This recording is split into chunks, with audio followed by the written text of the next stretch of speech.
Gita, I'm fascinated in your connection between these words fellowship and prayer. Could you elucidate, explain what you feel these two words mean, fellowship and prayer?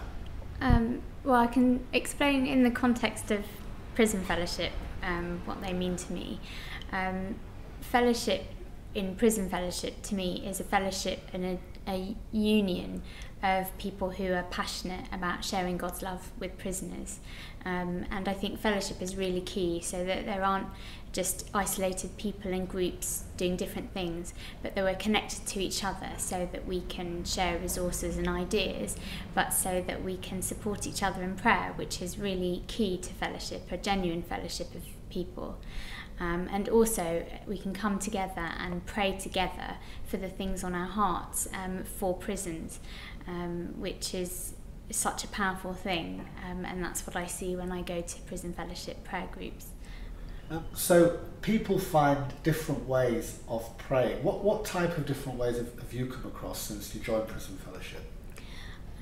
Well, I think as we encourage people to engage in prayer to underpin everything that they do in prison ministry, I have to say that we engage with all types of prayer, because Christians have different ways of praying and different ways of meditating and reflecting on what God is saying to them and the requests that they want to put to God.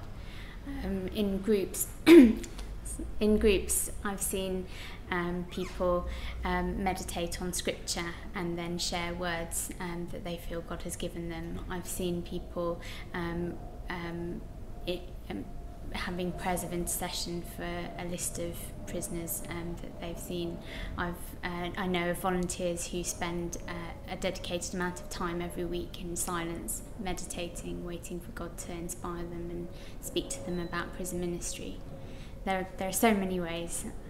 Now, watching this video, there'll be churches, there'll be individuals, there'll be people interested in pursuing a vocation to prison ministry. As Prisons Week approaches, what would you say to somebody who said to you, should I pray, should I join in this network, this fellowship of prayer for prison fellowship? What would you say to them? I would say it's essential.